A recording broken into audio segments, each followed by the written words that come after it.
Why do you like and forward slash what's your favourite thing about being a countryman? I'd assume you wouldn't give it up to be a townsman, even if you are on the town council. No, no, no. I'm a country boy, um, and I don't know how people can live with all those people about.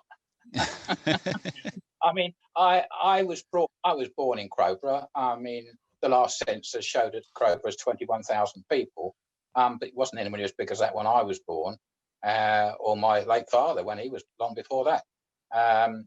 But it's I like to do my own thing in my own time.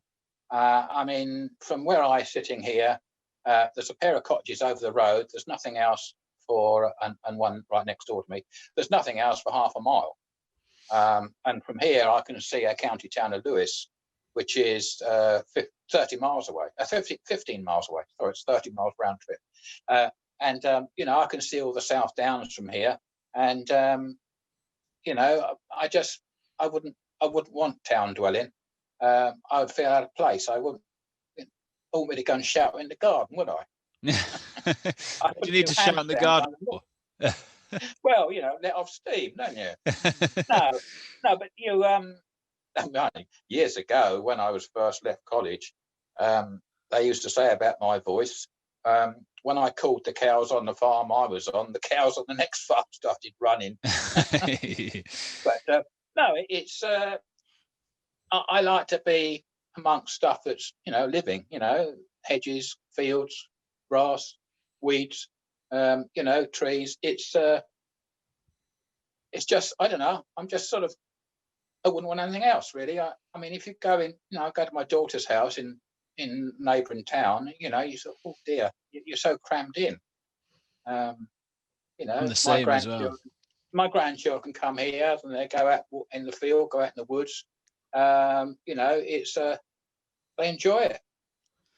Yeah, I'm the same as well. But I mean, that's sort of kind of what this is about, is sort of, just explain the passion and everything else to people who want to learn about it. Hopefully starting to learn how to do it. And in the future, we hopefully get some guests on who've got more practice than I and can really educate people and show them just how and what the benefits are of living in the country. So obviously, we're up here in the Cotswolds, which is a bit different to down where you are, but the theory is still the same. I mean, seeing the birds around, all the wildlife, as I say. Hopefully I've got my little bee refuge in my orchard this time. It's just so nice, and having your little garden patch in up here, it's a nice break. Well, certainly in 2020 and 2021, when we've got COVID and we're all locked in the houses, it's nice to have something like that. Yeah, well, I mean, here you see, I look out the window, you see 4 or 5 buzzards hovering around. You look out in the field, and there's too many deer out there very often. Chewing my grass off. You go outside. I mean, and like the house, you see, my house is different from most people. We're unique. Most people say we're odd, but don't worry about that. I mean, we heat our house on wood. My son does a bit of tree surgery and fencing, so we've got wood. I've got my own woods. So our house is heated on wood.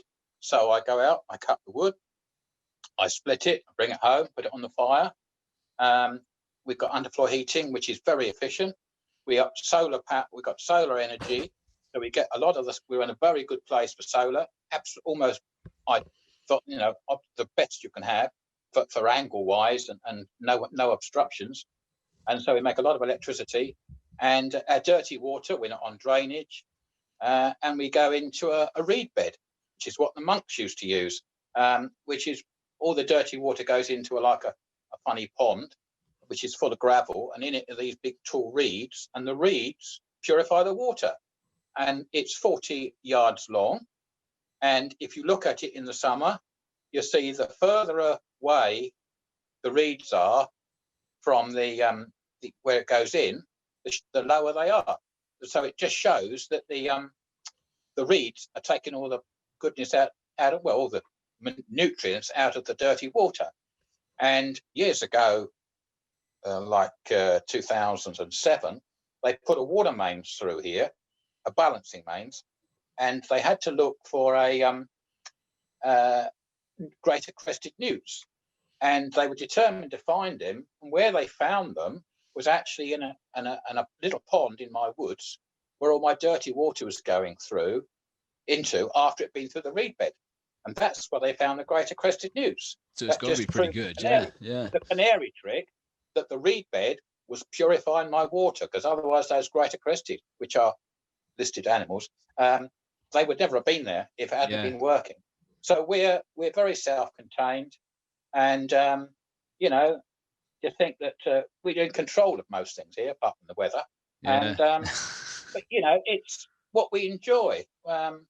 Freedom, not hindered by anybody. And if we want to go and sleep in the garden, we could. Not that I do, of course. My bedroom is round.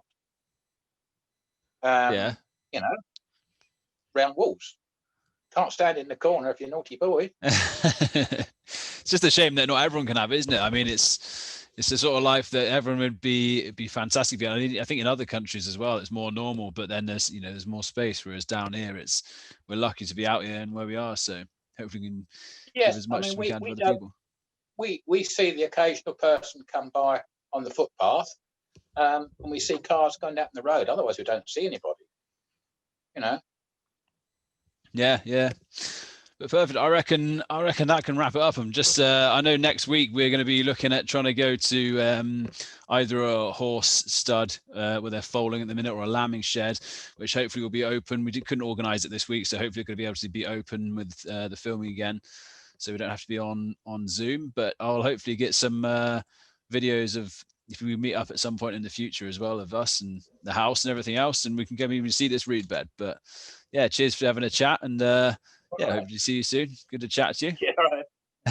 It's all right.